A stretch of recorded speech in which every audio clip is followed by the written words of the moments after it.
name. And Heidi asked me to share a few words, and it's a real privilege. So I wrote it down because I would forget everything. But my name is Priscilla Good. I've been happily married for 5 years. My husband and my biggest supporter is here with me tonight.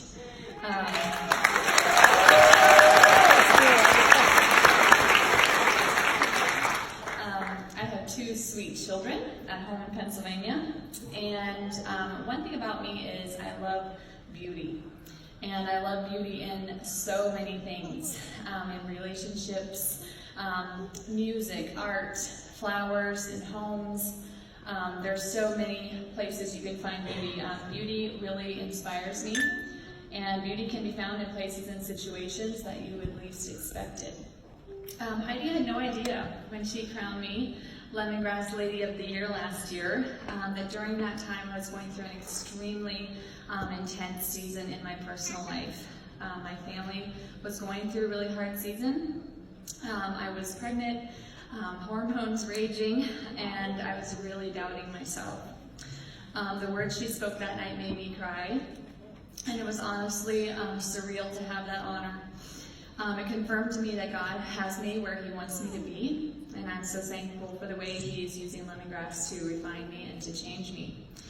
I'm also very thankful to my husband for his loving support and constant encouragement.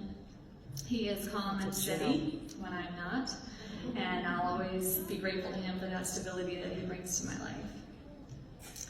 I also wouldn't know where I'd be without my team members, and especially my directors.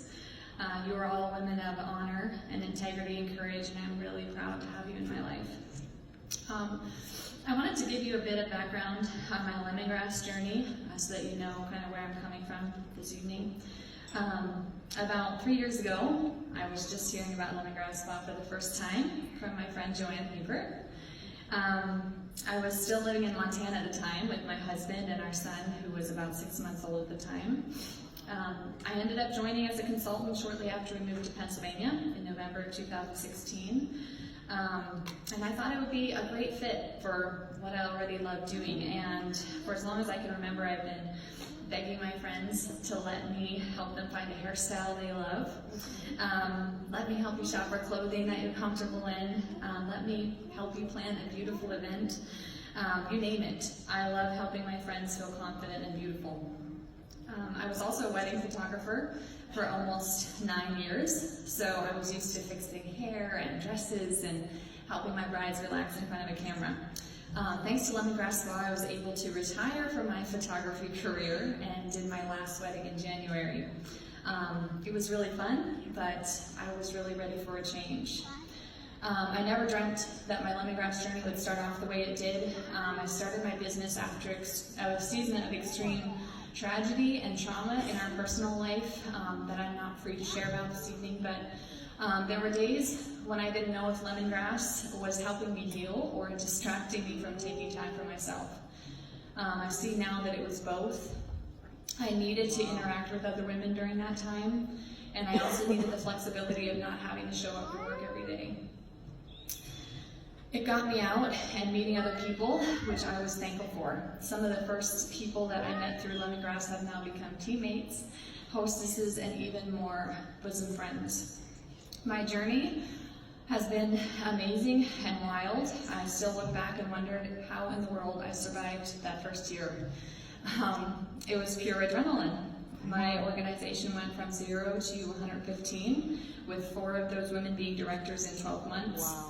I will always be grateful to those first 4 directors, who were Heidi Glick, Mindy Reel, Marty Miller, and Lavera Mast. We were all flying by the seat of our pants and learned together. It was not fancy. We were all at the same place. We have become fast friends, and I treasure each of them and all of my team members. I had so many opportunities since joining Lemongrass. I got to speak at leadership conference, go on 2 spa trips, meet so many new people, and I got so many wonderful awards. It's really been like a dream come true. Before you start thinking about what a glamorous life I must lead, I would like to share a little more. One of the biggest passions I have with sharing about lemongrass is being honest. And today I want to be honest with all of you here. The road of lemongrass has not always been easy. And, because even though I love what I do, and even though I'm honored to represent this company, even though I'm so proud of everything Heidi and Brian stand for, and even though my team members inspire me and make it so worth it, days have come and still come when my business is just that. It's just a business that looms in front of me with hunched shoulders and sometimes a gigantic sigh. A business that haunts me occasionally at night when I can't sleep, and I wonder how in the world I can make it another month. I catch myself wondering what I got myself into. How can I inspire my team when I feel so uninspired and empty myself? What would they say if they knew how below average I really feel? What would they say if they knew I struggled to get even one booking at parties? How recruiting can be such a challenge for me, Lemongrass Lady of the Year, trip earner, dynamic dozen last year, supposed to have it all together, and feeling very below average. It was easier to be excited about my business when everything was exploding. It was easier to have energy come out of nowhere when I was selling 3,000 plus easily every month. It was easier to dream and execute when I had only one child. And to think some of you are doing way more than that with more than 2 children is amazing. Don't get me wrong, I have some really, really good days. Days when everything is going well and I have energy, I'm having good sales and potential recruits. But to be honest, there are days when I wake up and I'm not excited. I started dealing with some emotional stuff when my daughter was about 6 months old. She's 10 months now. I feel it was a lot of postpartum hormones and anxiety, and I know a lot of you mothers can relate to that. And it showed up most when I thought of my business, especially when I started watching my team members, other leaders do the things that I wanted to do, fulfill the dreams that I wanted to fulfill. I started feeling like I had nothing to offer anymore because I wasn't at the top, whatever that means anyway. It pains me to admit I have been jealous, ugly, insecure, and downright jealous. So embarrassing, but true. Not to say I wasn't happy for my team members that were far surpassing my achievements. I was and I am so happy for them, so proud of them. But yet I felt this pressure that I needed to be more amazing, more inspiring, and I just plain couldn't. There were days that I felt ashamed. I felt like I had to pretend to be someone I wasn't because I didn't feel worthy to be a leader anymore.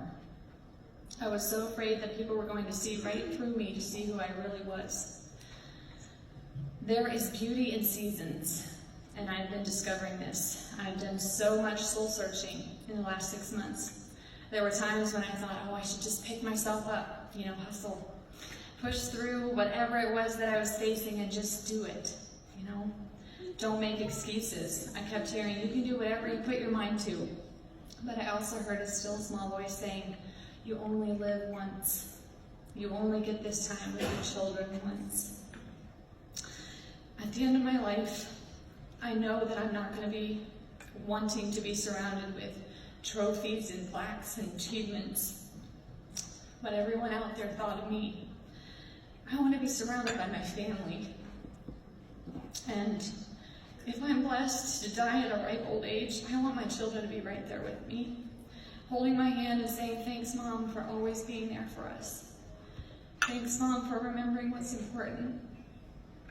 Don't get me wrong, I want my children to see me working hard, but I also want them to know when to say no. When it's best to sacrifice the trophies, the title, the glamour, the here and now for the what will be. The point that I feel I started coming out of a really severe slump personally was when I finally decided to take a month where I didn't push anything business-wise. It was something I felt the Lord asked me to do for a long time, but I was scared. I was really scared. I was scared I wouldn't hit some goals I was working towards during the conference year, which I didn't hit. Scared I would take the month off and just never get back in the office again. Scared of disappointing myself and scared of disappointing others. Back home, I have a regular mastermind I'm a part of, and we keep each other accountable and encouraged in our businesses. I was scared of what they would think of my decision. but after I presented my thoughts to them, I listened as one by one they affirmed me. They told me I was doing the right thing and they were proud of me for taking this step. So I did. And I feel like it gave me a new perspective and fresh energy. One thing the Lord is teaching me this year, that my identity is not Lemongrass Lady of the Year, although that is a huge honor, Heidi, thank you. I am not a spa trip earner. I am Priscilla. I am made in God's image, and I will always have value in His eyes, no matter what other people say about me, no matter my accomplishments, and no matter my failures. Amen. Jennifer Dusa may have had to give me a pep talk a couple months ago. When I was feeling down. But I've had to get really practical about things and be okay with not being in the spotlight all the time. And I really want to encourage all of you as well, that you're more than just your numbers, and you're more than just your recruiting. Lemongrass is a big part of our lives, but remember, it's not your life. Take care of yourself. Take care of your families. Appreciate your husbands. And then enjoy the seasons when inspiration is just right at your fingertips and you don't even have to try. Because those times are amazing. Celebrate the victories, but don't let them or your failures define you. The thing that I love most about the Lady of the Year award is that it does not only celebrate numbers, it does not only celebrate achievements, it celebrates the woman, her integrity, her heart, and her character. I can't wait to see who this honor is bestowed upon this year. Thank you.